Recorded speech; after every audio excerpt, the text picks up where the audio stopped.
어느덧 2021년의 마지막 주일이 되었습니다. 오늘 교회가 어제 성탄 예배를 드리면서 마지막 목사님의 강구가 이랬다 그래요. 여러분 믿으시기 힘드시겠지만 내일이 주일입니다. 토요일이 성탄절이었고 또 곧바로 그 다음 주일이어가지고 우리 마음에 이제 성탄절 하면 그것이 더 크게 다가올 수 있는데 사실은 우리는 주일을 중심으로 살아가는 사람들입니다. 매 7일마다 창조의 완성과 우리의 안식을 바라보며 이 안식일, 주일을 지킴으로 우리의 삶의 중심으로 삼고 이 7일 패턴으로 우리는 계속해서 살아가는 자들입니다. 지난 1년도 52주간 동안 저희를 지켜주신 하나님, 매 주일마다 우리에게 그 생명의 그 능력을 베풀어 주시고 날마다 천국을 바라보며 안식의 능력, 안식의 축복을 누리게 해주신 하나님께 감사를 드립니다.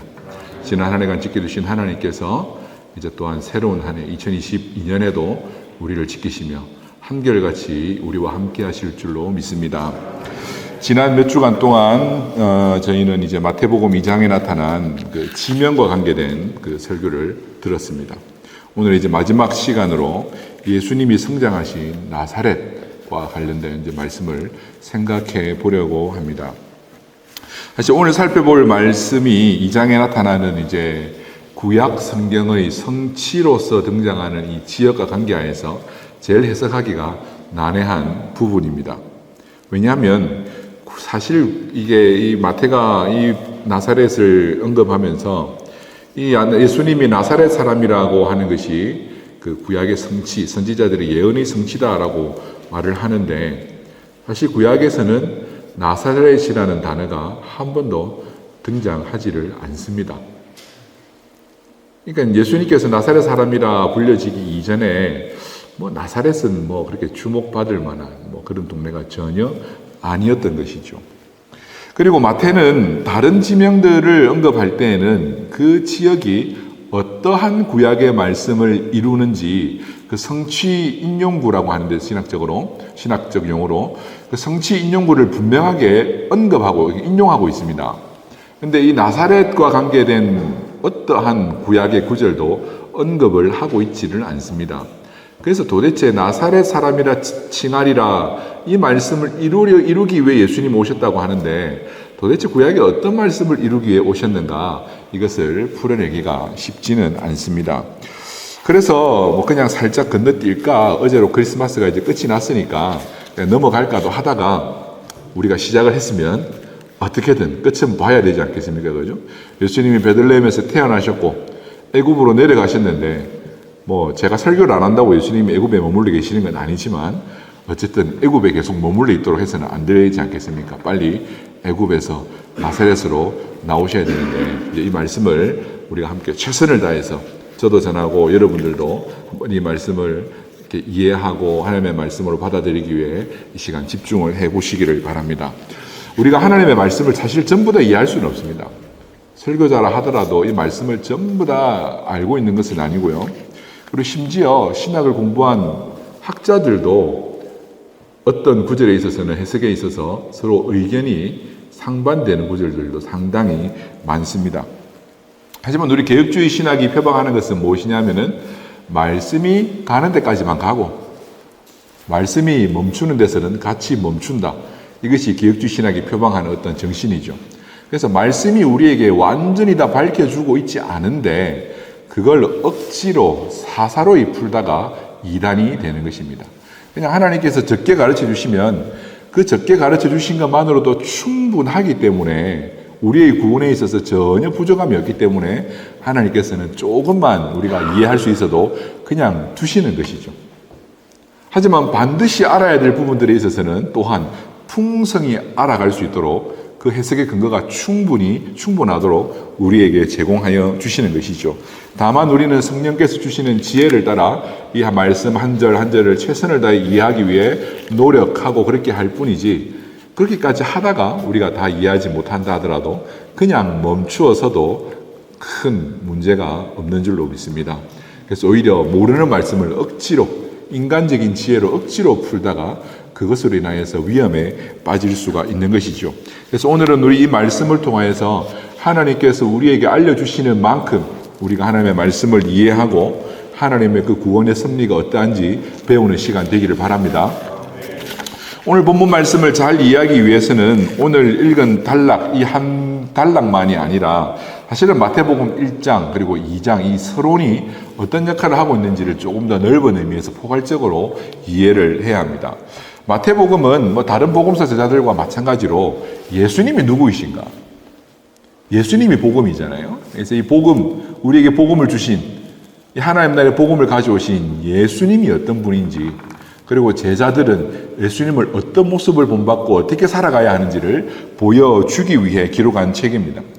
마태도 그가 성령께 계시받은 대로 지도를 받은 대로 그가 할 수 있는 한 그의 경험과 모든 어떤 지식의 어떤 그걸 따라서 예수님이 누구인지 마태복음을 기록한 것입니다. 마태는 그가 성령의 감동을 받은 대로 복음서를 기록하면서 1장, 2장에 좀 독특하게 이 책을 시작하고 있죠. 1장은 족보로 시작합니다. 그죠? 그래서 구약을 딱 마치고 신약을 읽어볼까 하는데 족보부터 나오고, 또 2장에는 여러 지역들, 그러니까 예수님이 어디서 태어나셨고 어디로 가셨다가 또 어디로 가셨다, 이 지역들을 언급하고 있는 것이죠. 근데 여러분, 마태복음 1장, 2장은 단지 예수님의 족보만 소개하고 예수님이 옮겨 다니셨던 그 지역만 알려주기 위해 기록한 부분이 아니라 마태 그가 풀어나갈 기독론, 예수님이 누구인가, 그러니까 그리스도가 누구이신가를 밝히면서 이제 이런 모양으로 책을 써나가겠다라고 쓰기 시작한 서론 부분입니다. 그죠? 책은 당연히 앞부분이 서론 부분부터 나오지 않습니까? 제가 조금 전에 이제 기독론이라고 이제 단어를 썼는데, 우리가 기독교라고 그러잖아요. 그죠? 기독이라는 말은 그리스도를 한자로 표현한 것이 기독입니다. 그래서 이제 그 한자로는 그리스도가 기독이거든요. 그래서 이제 중국말로는 그 예수 그리스도를 예수 찌뚜 그러는데요. 그러니까 이제 예수 기독 이렇게 한자로 풀면 예수 그리스도가 되는 겁니다. 그래서 기독론이라는 말은 그리스도가 누군가에 대하여서 공부하는 신학의 한 부분이라고 할 수 있습니다. 마태복음 1장은 예수님의 족보를 기록하면서 그리스도, 이 메시아가 아브라함의 후손으로 오신 참 이스라엘이요, 배교하고 패역한 이스라엘이 아니라 그 모든 패역한 이스라엘을 완성하러 오신 참 이스라엘이요, 더 나아가 다윗의 후손으로 오신 참 이스라엘의 왕임을 기록하고 있죠. 마태복음 1장은. 그리고 마태복음 2장은 예수님이 옮겨 다니신 지명들을 통하여서 그리스도로 오신 예수님이, 아브라함의 후손이요 다윗의 후손인 그 예수님이 어떠한 구약의 말씀들을 성취하러 오신 그리스도이신지를 보여주는 것입니다. 그래서 우리는 1장, 2장을 통해서 그리스도가 누구인지, 그리고 예수 그리스도는 구약의 어떤 부분들을 성취하며 사역하실지를 어렴풋이 이 서론으로서 알 수 있게 되는 것이죠. 그런데 여러분, 마태는 이 서론 부분이라 할 수 있는 1장과 2장의 결론으로서 오늘 우리가 읽은 예수님이 나사렛 사람이라고 불려진 이것을 기록하고 있는 것입니다. 예수님은 나사렛 사람이라 불려졌습니다. 이는 오늘 마태가 기록하고 있는 것처럼 선지자들의 예언을 성취하기 위하여서 친히 나사렛 사람이 되신 것입니다. 그러면 이제 오늘 우리가 예수님이 나사렛으로 가신 의미, 그리고 그 나사렛으로 가신 것이 어떤 예언의 성취인지 그 의미를 한번 생각해 보아야 되겠죠. 먼저는 우리가 예수님이 어떤 과정을 통하여서 하나님의 어떤 섭리를 통해서 나사렛까지 이주하게 되셨는지를 우리 지난 2주간 말씀을 드렸지만 한 번 더 재구성을 해보겠습니다. 예수님의 부모는 우리가 어제 말씀을 들은 것처럼 나사렛 사람입니다. 원래 갈릴리 지역에서 살았던 사람이죠. 하지만 가이사 아구소도가 천하의 명령을 내려 호적을 등록하게 하였습니다. 그 호적은 자기 고향으로 가서 등록을 해야 되거든요. 그래서 예수님의 부모인 마리아와 요셉은 베들레헴으로 그 여행을 떠난 것입니다. 예수님은 이미 정혼한 사이였던 요셉과 마리아 사이에서 그 부모가 아직 동침하지 않고 정혼만 한 상태, 결혼은 약속가 있고 이미 부부 사이가 되었지만 아직은 잠자리를 가지지 않은 그런 관계인 마리아와 요셉을 통하여서 성령으로 인해 잉태되셨습니다. 그러니까 베들레헴으로 가실 때 이미 예수님이 잉태되어 있었던 것이죠. 그런데 예수님의 부모가 베들레헴에 도착했을 때에 해산할 날이 되어서 이제 그곳에서 예수님이 태어나게 된 것입니다. 이 베들레헴에 태어나신 예수님이 다윗의 후손으로 오신 이스라엘의 왕임을 보여주고 그 말씀을 성취하는 것이라고 이미 말씀을 드렸습니다. 이에 당시 유대 지역을 관할하던 헤롯이 장차 위험 세력이 될 것 같은 아기 예수를 죽이도록 합니다. 그래서 그가 내린 명령은 무엇이냐면은 베들레헴 지역의 2살 이하로 모든 사내 아이를 다 죽이도록 한 것이죠. 하나님은 이 위험 가운데서 예수님을 애굽으로 옮겨 주셨습니다. 그러니까 드러나는 역사적 사건은 무엇입니까? 가이사 아구소도가 호적을 하게 한 것, 그리고 헤롯이 2살 이하의 사내 아이를 죽이도록 한 것, 이것이 드러나는 역사적 사건이지만 그 이면에는 하나님이 예수님을 통하여서 구약의 예언들을 성취해 나가고 있는 것이죠. 예수님이 애굽으로 내려가신 것은 어떤 예언을 성취하기 위함입니까?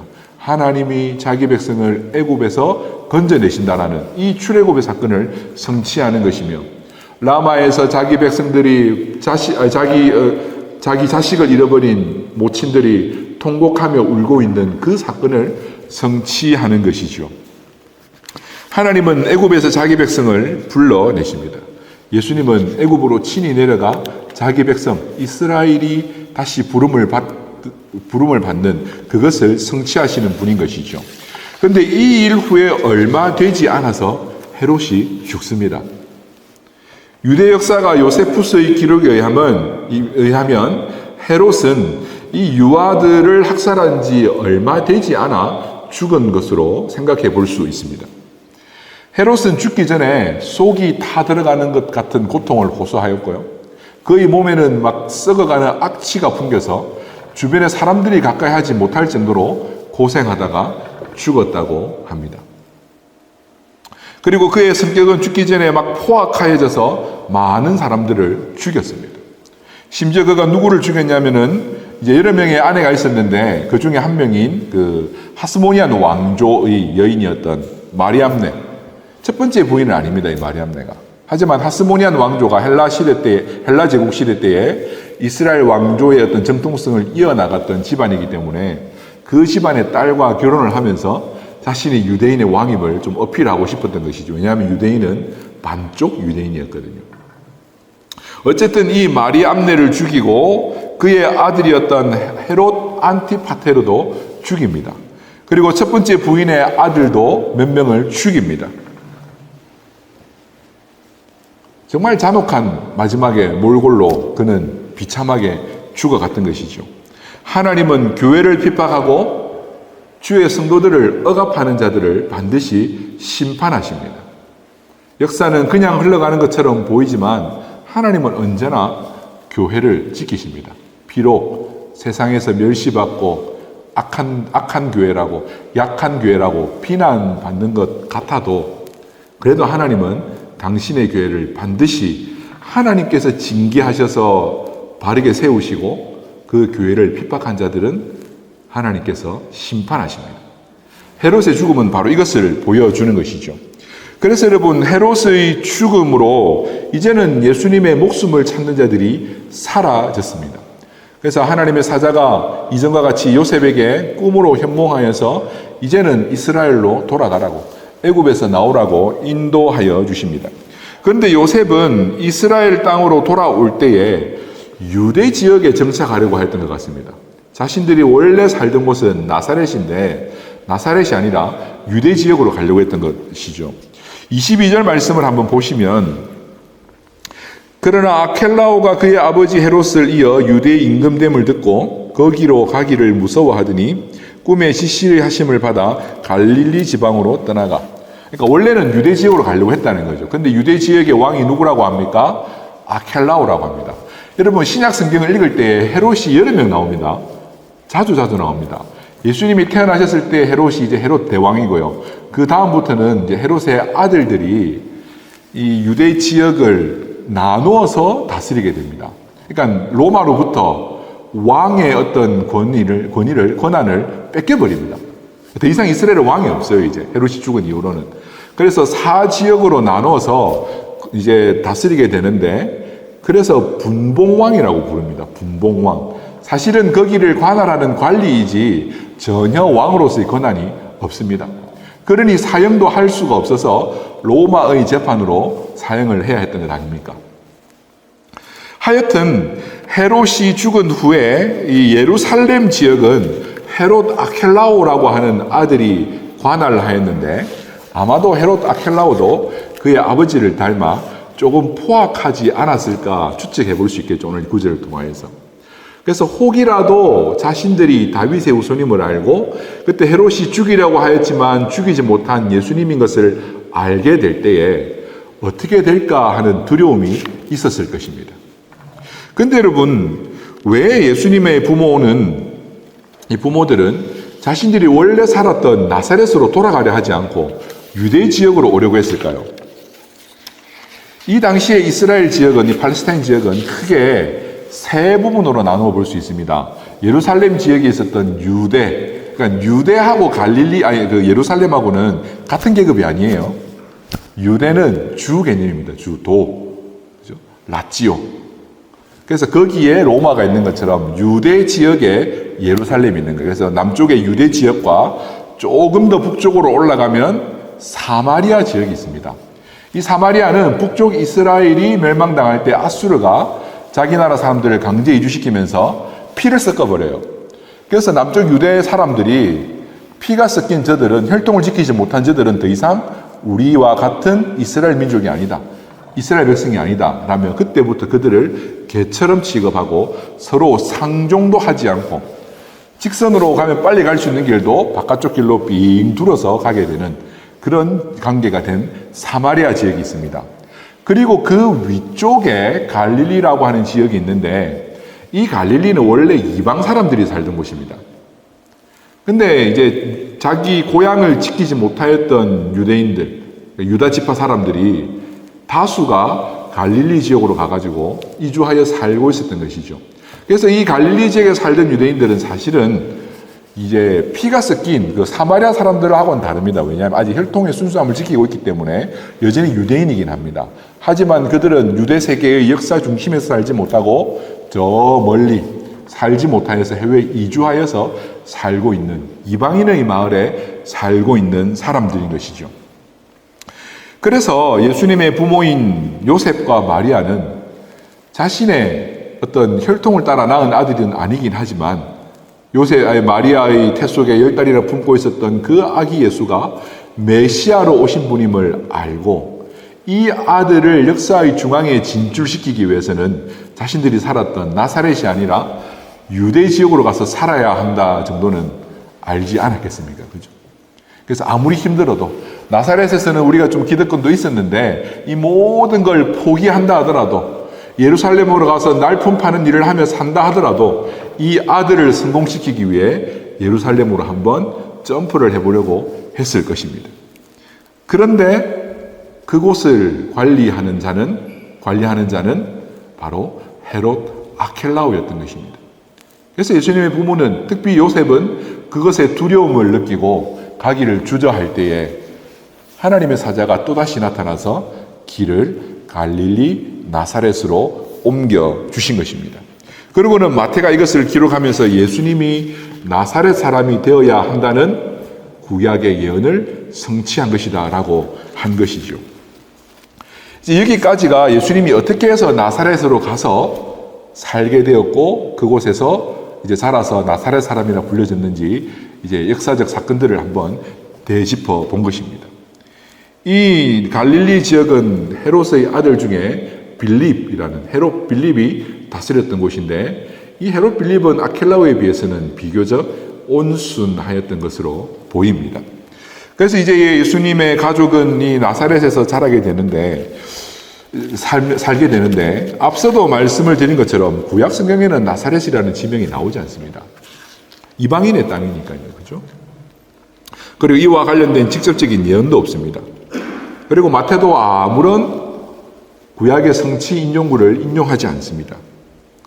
그러면 나사렛 사람이라 칭하리라 한 이 말씀은 도대체 어떤 말씀을 어떤 말씀을 성취한 것일까요?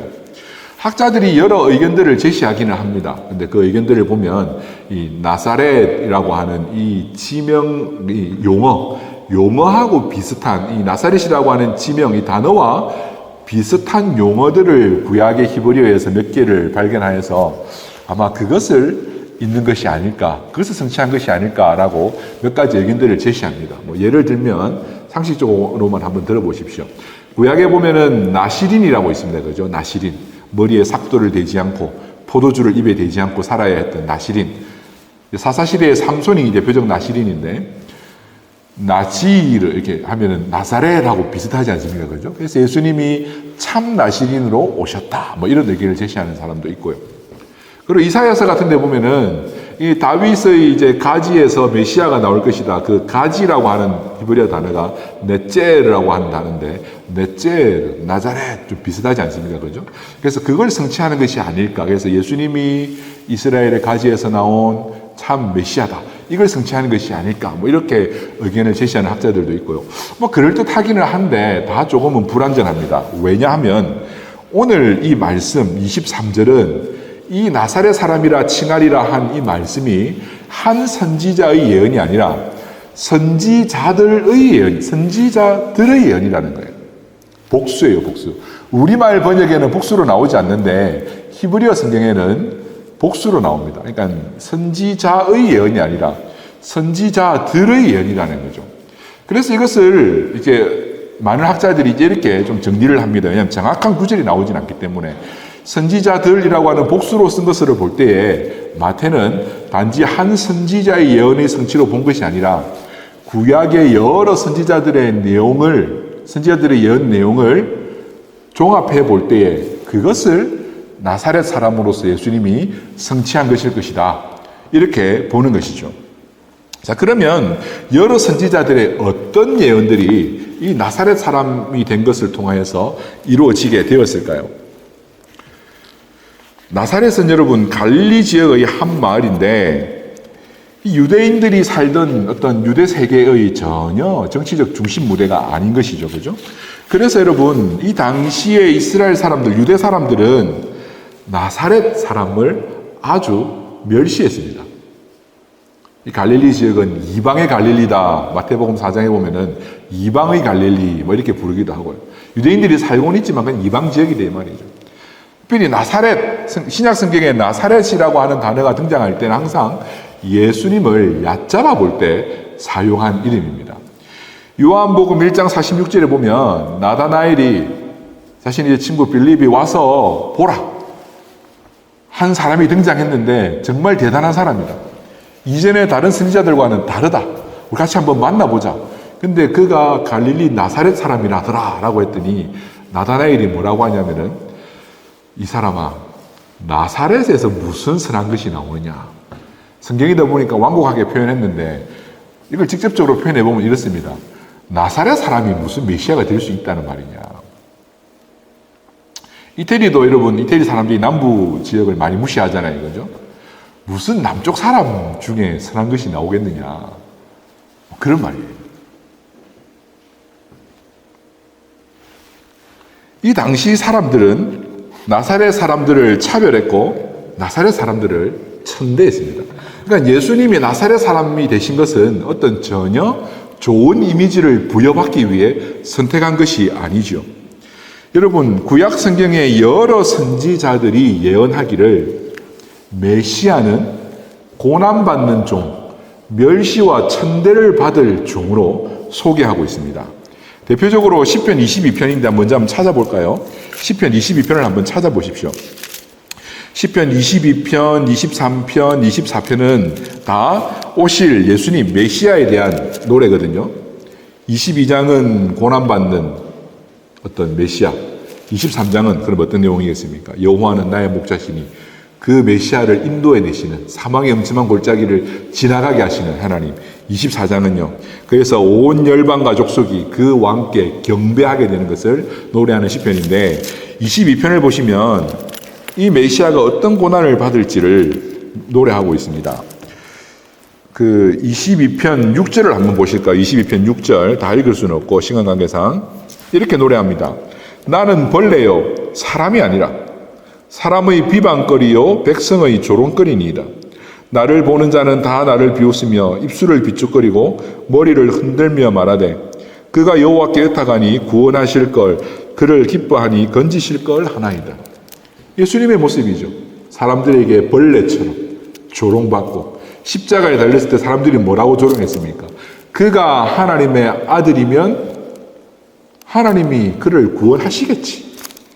예수님이 조롱받았던 내용 그대로 아닙니까? 그죠? 18절도 한번 볼까요? 시편 22편 18절. 내 겉옷을 나누며 속옷을 제비 뽑나이다. 예수님이 십자가 달렸을 때 로마 군병들이 한 짓이잖아요. 예수님의 옷을 빼앗아서 그걸 쪼개면 자르면 안 되니까 제비 뽑아서 한 사람이 가져가기로 하면서 예수님을 조롱한 것입니다. 그리고 대표적인 고난받는 종의 노래인 이사야 53장도 한번 찾아볼까요? 이사야 53장.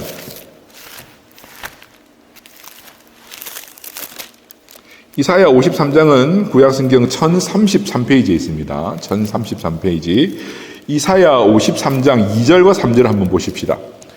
그는 주 앞에서 자라나기를 연한 순 같고 마른 땅에서 나온 뿌리 같아서 고운 모양도 없고 풍채도 없은즉 우리가 보기에 흠모할 만한 아름다운 것이 하나도 없도다. 그는 멸시를 받아 사람들에게 버림받았으며 간고를 많이 겪었으며 질고를 아는 자라. 마치 사람들이 그에게서 얼굴을 가리는 것 같이 멸시를 당하였고 우리도 그를 귀히 여기지 아니하였도다. 그는 실로 우리의 질고를 지고 우리의 슬픔을 당하였거늘 우리는 생각하기를 그는 징벌을 받아 하나님께 맞으며 고난을 당한다 하였노라. 예수님이 나사렛 사람이 되신 것은 그리스도가 사람들에게 멸시와 천대를 받을 것을 보여주시는 것입니다. 예수님이 나사렛 사람이 되신 것은 앞으로 어떤 멸시와 천대를 받으실지, 얼마나 비참한 삶을 사실지 몸소 그의 어떤 생활 지역을 선택하심으로써 보여주신 것이죠. 구약의 여러 선지자들이 메시아는 사람들에게 환대를 받지 못하고 벌레처럼 여김을 받고 수군거림을 받고 조롱을 받고 비천한 자로 여김받을 것을 예언하였습니다. 예수님이 나사렛 사람이 되신 것은 바로 이 선지자들의 예언들을 성취하고 이룬 것이라고 우리는 이해할 수 있습니다. 하나님은 예수님을 나사렛으로 이끄셨습니다. 왜냐하면 나사렛 사람이 되어 사람들에게 멸시받도록 하신 것입니다. 하늘 보좌를 버리고 멸시의 자리로 인도하신 것입니다. 이는 예수님의 잘못된 선택이 아니라 모든 일이 하나님의 뜻 안에서 이루어진 하나님의 섭리요 계획인 것입니다. 우리는 누군가로부터 무시를 당할 때에 참을 수가 없습니다. 그죠? 다른 건 다 참아도 무시당하는 건 견딜 수가 없습니다. 가진 것이 없다고, 비천한 신분이라고 누가 멸시하고 무시하면 참을 수가 없습니다. 그런데 여러분, 그리스도인들은 예수님과 함께 그 십자가를 지고 살아가는 자들인 줄로 믿습니다. 십자가를 선택한 길이 어떻게 멸시받지 않을 수 있겠습니까? 십자가를 선택한 길은 조롱받는 길이고 멸시받는 길입니다. 왜냐하면 십자가를 지고 사는 길이 얼마나 어리석은 길입니까? 십자가를 모르는 예수 그리스도를 메시아로 믿지 않는 자들에게는 그 십자가를 선택한 길은 참으로 바보스럽고 멍청한 짓입니다. 혼자 살아도 살기 힘든 이 세상에서 뭘 무거운 짐을 지고 살아간단 말입니까? 그냥 내 뜻대로만 살아도 다 즐기지 못하고 다 이룰 수 없는 세상에서 뭔 예수님을 믿고 산다고 십자가를 지고 살아간다는 말입니까? 십자가의 길은 절대로 화려한 길이 아닙니다. 예수님이 오셔서 우리에게 기쁨의 소식이 되어주셨지만 사실은 예수를 믿고 예수를 따른다는 것은 세상에서 결코 화려하고 보기에 좋은 길이 아닙니다. 그래서 예수님도 말씀하시지 않았습니까? 넓고 화려한 길을 따르는 자들은 많다. 하지만 나와 함께 좁은 길을 가려는 자들은 많지가 않다. 이것이 정상입니다, 여러분. 예수를 믿는 자들이 많지 않은 것이 정상이란 말이에요. 제정신으로 예수를 믿겠습니까? 성령께서 우리의 마음을 주장하여 주시지 않으면 마치 사람들이 볼 때 저 사람 미친 사람이다 할 만큼 성령에 취하지 않고서야 어떻게 예수를 선택할 수 있겠습니까? 예수를 따르는 길은 선택하지 않는 것이 정상적인 사고라 이 말입니다. 정상적인 사고를 가진 사람이라면 나사렛 사람이 되어서 안 되고 예루살렘 사람, 그 예루살렘으로 가야 하는 거거든요. 그런데 예수를 믿고 따르는 길은 그 나사렛으로 묵묵히 걸어가는 삶인 것입니다. 여러분, 우리의 신앙이 얼마나 성화가 되었고 우리의 신앙이 얼마나 자랐고 우리가 얼마나 예수를 많이 사랑하는지는 무엇으로 알 수 있는지 아십니까? 내가 누군가로부터 무시당할 때, 내가 누군가와 다툴 때에, 내가 누군가에게 멸시당할 때에 얼마나 그것을 견디고 참아낼 수 있는가, 그것이 우리의 신앙의 성장의 척도인 겁니다. 두 사람이 다툽니다. 부부가 다툽니다. 누가 먼저 양보할 것 같습니까? 힘이 없는 남편이? 아니고 신앙적으로 더 성숙한 사람이 양보하게 되어 있습니다. 왜냐하면 신앙적으로 더 성숙한 사람이 그 가정을 더 귀하게 여기고 그 가정을 바르게 세우기 위해서 참아줄 수 있는 것이죠. 그리고 나를 위하여 죽어주신 예수 그리스도를 기억할 수 있기 때문에 예수님은 나를 위하여 이 낮고 낮은 곳에 오셔서 이 멸시와 천대를 다 받으셨는데 기꺼이 하나님의 그 구원의 섭리를 위하여서 나사렛 사람이 되어주셨는데 그것을 기억하면 우리는 어떠한 멸시와 천대라도 주님의 십자가와 함께 참고 견딜 수 있는 것이죠. 십자가는 우리의 장식품이 아닙니다. 십자가는 화려한 액세서리가 아닙니다. 십자가는 부끄러움이요, 수치요, 멸시와 천대입니다. 그럼에도 예수를 믿는 자들은 왜 그 길을 선택하는지 아십니까? 예수님이 그 길을 걸으셨기 때문입니다. 예수님이 그 길을 걸으셨다 하면 우리도 그렇게 똑같은 고행의 삶을 살아야 구원받을 수 있기 때문이 아니라 예수님이 걸어가신 그 길 끝, 그 골고다의 십자가에서 우리의 생명이 시작하는 줄 알기 때문입니다. 예수님이 나사렛으로 가신 것은 재수가 없어서, 선택을 잘못해서, 미래를 읽을 줄 몰라서, 부동산 시세를 몰라서 선택하신 것이 아니라 그 모든 것이 하나님의 섭리와 계획인 줄로 믿습니다. 낮추셨지만 낮아진 하나님의 백성들을 다시 높이시는 하나님을 믿기 때문입니다. 사는 성도 여러분, 성탄은 우리 모두의 기쁨입니다. 하지만 우리의 기쁨을 위해 우리 주께서 어떤 고난 받으셨는지 우리는 기억해야 합니다. 우리의 기쁨이 되어주시기 위해 나사렛 사람이 되기를 주저하지 않으신 그 주님의 고난과 그 십자가의 삶을 우리는 기억해야 합니다. 예수님은 태어남부터 모든 성장의 과정이 사실은 고난받는 중 나사렛 사람이 되기 위하여 오셨음을 한 사건 한 사건들을 통하여 보여주시고 있는 것입니다.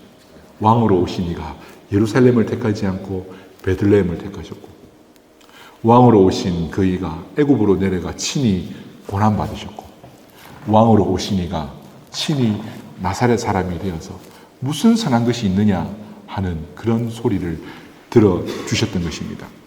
오늘도 우리가 세상의 넓고 화려한 길이 아니라 주님과 함께 걸어가는 그 십자가의 길, 많은 사람들이 택하지 않는 그 좁은 길을 선택할 수 있는 우리 귀한 성도님들 되시기를 바랍니다.